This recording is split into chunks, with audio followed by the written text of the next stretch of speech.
Se ele soubesse o que eu faço contigo quando faço amor, eu te faço de laranjinha. Com esses versos de Wesley Safadão, a gente começa o nosso vídeo de hoje, em que eu quero te falar o seguinte: não minta, pare de mentir. A mentira vai acabar contigo porque a memória, ela não sabe distinguir. É isso que a gente vai falar hoje. A memória não sabe distinguir o que é verdadeiro do que é falso. Isso acaba sendo um juízo depois. E também eu quero dizer que não existe ficção que não tenha uma verdade e não tem nada de ficcional que seja totalmente falso e não tem nenhuma recordação, não tem nenhuma memória que seja totalmente verdadeira. Diego, como assim? Quer dizer que as coisas que eu me lembro, que eu faço memória, que eu me recordo, são falsas? Mais ou menos. Né? Essa é a jogada aqui da vida humana e isso aqui que é muito legal. Por quê? Olha só. Vamos fazer um exercício. Com esse exercício eu pretendo que tu venha comigo nisso de acreditar, de tomar para ti de que mentir é um problema muito grande. Por quê? Tenta imaginar agora um dragão cuspindo fogo. Né? Fecha os olhos, imagina um dragão cuspindo fogo. Imagina ao lado dele uma outra imagem, um elefante rosa, por exemplo. Agora eu te pergunto, qual dessas imagens, olhando para essas imagens, me diz uma coisa: qual dessas duas cenas é verdadeira? Aí que tá. A resposta, ela não tá na imagem, né? Porque eu sou nesse lugar em que eu imagino o dragão cuspindo fogo, nesse lugar em que eu imagino, sei lá, eu fazendo alguma barbaridade, é o mesmo lugar onde eu lembro das coisas que eu realmente eu fiz, das coisas que eu realmente eu sou, das coisas que eu realmente eu vivi, das coisas que realmente foram fatos, né? No final das contas, é a memória. Correto? A memória e a imaginação. Só que olha que legal isso aqui, né? A memória não tem embutida nela, se a gente fosse pensar em compartimentos, se a gente fosse pensar em softwares, se a gente fosse pensar em hardware, né? Sei lá, o espaço, o lugar da memória não tem algo que diz assim, isso é verdadeiro, disso não é verdadeiro, isso é falso. É meio que um julgamento depois, né? Quando eu penso nesse dragão verde cuspindo fogo, eu preciso chamar um outro negócio, que é a minha inteligência, para verificar, minha inteligência e minha razão, para verificar se isso existe na realidade ou não. Tanto que, com isso aqui, eu quero falar para você o seguinte, né? Tanto que um conceito de neurose que eu aprecio muito é precisamente esse, que é uma mentira que nós contamos para nós mesmos e esquecemos que mentimos. Ou seja, eu crio um evento, eu crio uma crença, eu crio algo na minha concepção do mundo, né? Eu joguei para dentro essa figurinha, digamos assim, que acaba prejudicando tudo. Por quê? Porque eu acabo... Vou contar uma história, olha só. Hoje eu estava chegando em casa e eu lembrei de uma vizinha que eu e a Yalana, minha mulher, nós tínhamos, cujo nome, ela morava muito perto da gente, cujo nome a gente falsificou, né? Sei lá, vamos imaginar, era como se fosse assim, Diogo e Diego. E aí a gente sempre tratava essa vizinha pelo nome falso, sei lá, Diogo, né? Sei lá, meu nome é Diogo, vamos lá. E aí eu fui tentar lembrar, enquanto eu caminhava, né, voltando para casa pelo corredor, tentava lembrar o nome dessa vizinha mesmo. E de primeiro relance, né, eu comecei a elaborar uma narrativa, porque tinha aquela vizinha, o Diogo, né? E eu pensei, cara, não era Diogo. Só que foi por um lapso que eu percebi, eu fiquei na dúvida, mas era Diego ou era Diogo? Eu fiquei tanto tempo narrando essa vizinha por Diogo, ou pode ser, sei lá, Isabelle ou Isabela. A vizinha era Isabela, eu chamava de Isabelle, né? Sei lá. Bom, e aí a gente chamava por esse nome falso. Olha como é gozado, né? Na minha memória não tem um check, não tem um campo onde eu coloco V ou F. A gente não tem isso. Né? Talvez a gente faça uma conexão da recordação até o momento que a gente inventou ela. Muitas vezes na psicanálise vai ter isso, né?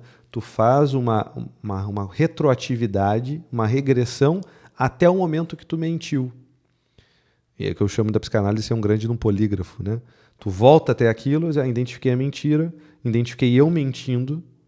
E aí tem uma frase do Nietzsche que é bem legal, que ele diz assim, ó, a minha memória diz que eu fiz.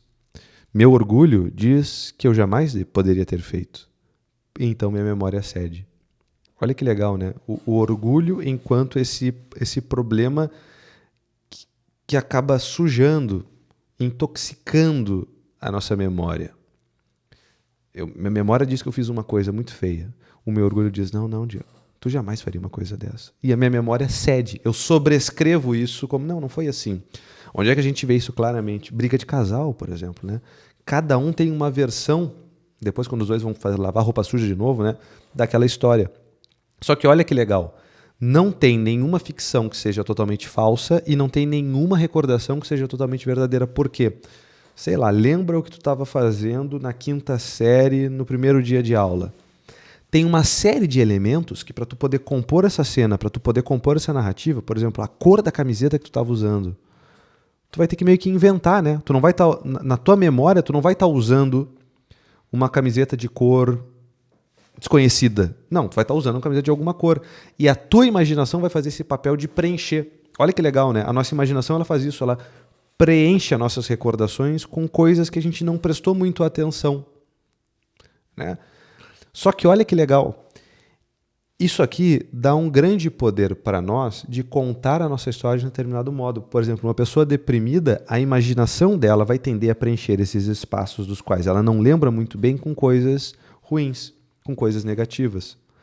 Por outro lado, uma pessoa que está numa situação boa, está com um humor legal, o cara está, sei lá, em hipomania, bipolar, ele vai pintar isso de um jeito muito diferente, de um jeito muito mais colorido, surreal. Então existe algo que é um espaço ficcional, mas que não é mentira. Por exemplo, qual é o problema? O propósito desse vídeo é nunca minta. Nunca minta. Ah, Diego, então se chega um soldado de um regime ditatorial na porta da minha casa perguntando se eu tenho algum dos inimigos do governo, só para não falar as palavras aqui, acho que o YouTube me pune. Se eu tenho algum inimigo do governo no meu sótão, eu sou obrigado a dizer que sim, que tem, porque eu nunca vou mentir. Não é isso, né? Porque ele não está perguntando se tem algum inimigo do governo lá, simples assim. Não tem algum inimigo do governo para eu poder levar para a prisão? É isso que ele quer saber. Não tem nenhum. Então não dá para também ser bobo, né? Pegar esse nunca mentir como um imperativo categórico aqui, como um dever, uma ética do dever. Não, nunca posso mentir de modo algum. Mas você está entendendo, né? Você está entendendo o que eu quero dizer. Não minta, não crie essas narrativas tortas para tentar ter alguma vantagem, para tentar zelar pelo teu próprio ego. Isso é um grande risco. Isso vai acabar neurótico.